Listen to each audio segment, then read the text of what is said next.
What's up YouTube, Tom from Tech Stops here coming your way, and today we're doing a review of the Asus Eee Pad Transformer. You can see it right there. It's a part tablet, part netbook when it's connected up to the QWERTY keyboard. It's got a whole bunch of great features, 10.1 inch screen there, it's an IPS screen, runs on Android 3.2 Honeycomb. It's got a NVIDIA Tegra 2.1 GHz dual-core processor. All sorts of stuff I'll go through in the review, but if you only watch this video for a few seconds, I want to leave you with the fact that this is the best Android tablet that I've tested. It is an absolute speed demon and it is a real joy to use, and it does actually, it's the first Android tablet that I've used that it genuinely rivals the iPad 2 in terms of usability and the user experience, and constantly going back to it. So if you're looking for a tablet and you've only got a few seconds to watch a YouTube review, take away the fact that this is an absolute beast and you should check it out. But for all you other folks, let's get into the full review. As you can see, the QWERTY keyboard is attached and you've got the 10.1 inch IPS display right at the top there. Firstly, if we just go over the QWERTY keyboard, normal QWERTY keyboard configuration, if you've got a netbook or a laptop, you'll be pretty used to sort of the smaller keyboard there. It's got all your function buttons, also have a number of Android buttons there for your applications and so forth, and it also has a scroll pad at the bottom there with a single button there that you can push down. So that works. It's a very responsive scroll pad, and the QWERTY keyboard itself, which gives the Transformer its name, really does transform the actual Eee Pad itself. Pardon the pun, but it makes it very versatile and a lot more useful. And if you're doing a lot of typing, or if you're writing emails, if you're surfing the net a lot, it's much easier to use the QWERTY keyboard, as you can imagine, than typing away on the actual screen itself. So it makes it much more versatile from that perspective. What you also do get, if we just run across the features, and when you close it up, what you notice is that the Asus has a really nice finish there, and it's got this nice sort of textured, you may be able to see it there, nice textured sort of honeycomb type sort of finish. Up the top you got the 5 megapixel rear facing camera. It's a very good quality camera and takes some great images. Like always, it will never replace a full purpose digital camera, but it does take good quality images. There's no flash connected to that one. You've got the Asus logo right there. If we actually go on the left hand side, you've got the headphone jack. You also have an HDMI output jack, mini SD slot, so you can import your data and images, and you also store information on there. You've got a speaker there.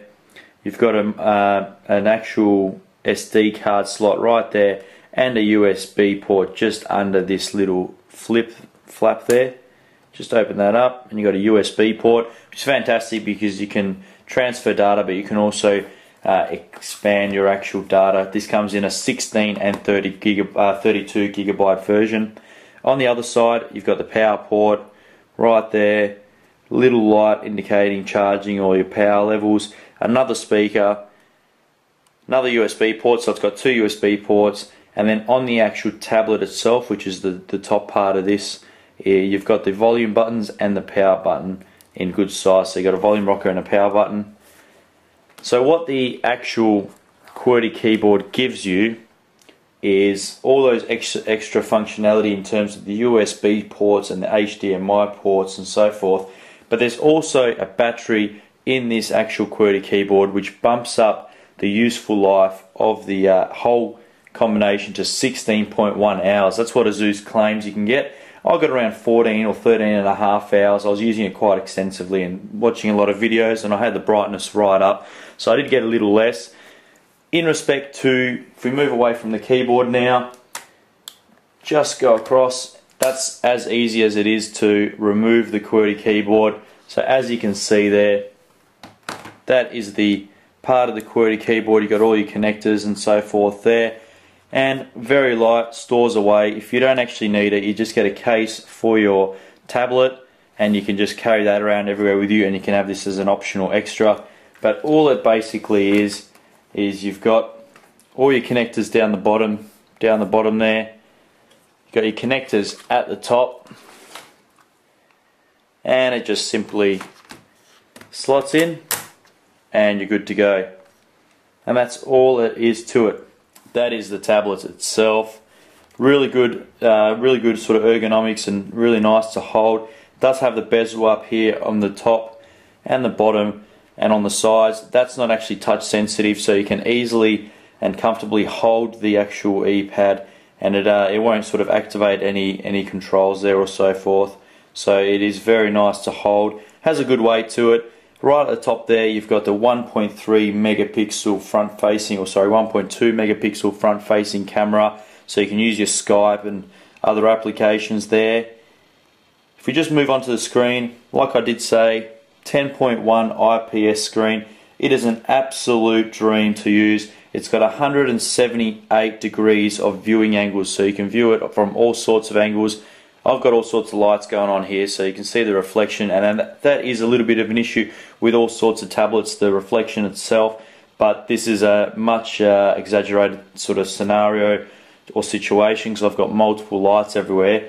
But the actual screen itself is very vibrant, it's very crisp, and it's actually very sensitive, so you can just see it all follows my finger there, and it just works very, very well, and it's a beautiful screen to use. If I just show you, you can start up Angry Birds, you might be able to see the colour.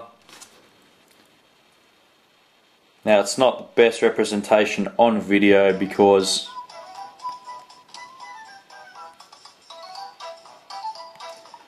it obviously depends on the camera itself that I'm using, and also the light to wash it out, but the screen itself works fantastically. It's 0.5 of an inch thick, so it's not the slimmest tablet out there, but it is actually a nice size to get a nice hold on it, and it actually feels very good in hand. For example, the iPad's 0.34 of an inch, so 0.16 of an inch thinner, but to be honest, I actually really enjoy the thickness of this tablet, and it really sort of works well, so it's that's not a problem there, and I wouldn't go worrying about the fact that it's a little bit thicker than the iPad, because it's still very tablet-like and it's still very thin all in all. It does run Honeycomb, so that's a difference to the iPad. It runs Honeycomb 3.2. It is the best, like I said at the start of this video, the best Android tablet out there. It's very responsive. It is super quick. It's got a 2.1 gigahertz dual-core processor from NVIDIA, but it is very quick. There are other tablets out there using the same processor, but they're just not as quick as this one. This one is super quick, it's very responsive, and it just works very well with the software, almost to the point that it's a very strong competitor to the iPad 2. So if you're looking for a tablet, definitely check it out, and you do get the benefit of having the actual QWERTY keyboard there, so it does add more functionality, and you get all the USB ports and HDMI ports. So it's an absolute fantastic performer from that perspective.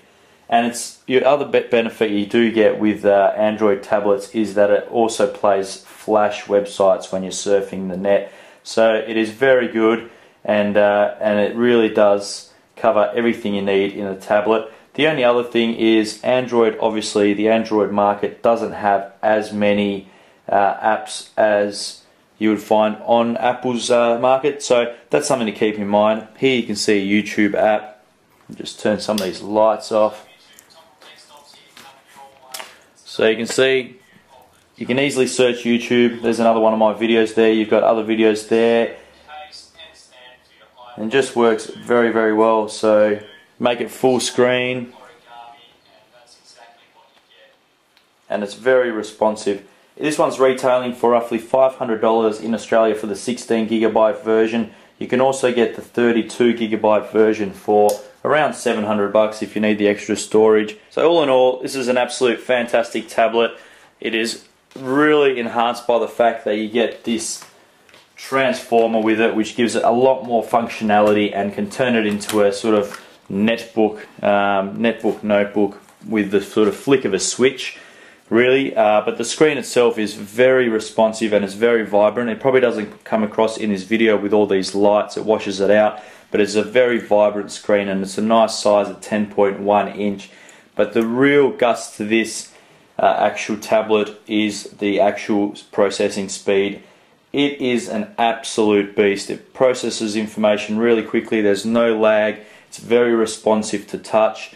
There's the pinch to zoom, and all of those features work really well. And this would be a tablet I would seriously consider using as my permanent full-time tablet, and it could really take over from the actual iPad 2. So definitely check it out. It's the Asus Eee Pad Transformer, retailing for about $500 and $700 for the 16 and 32 gigabyte version.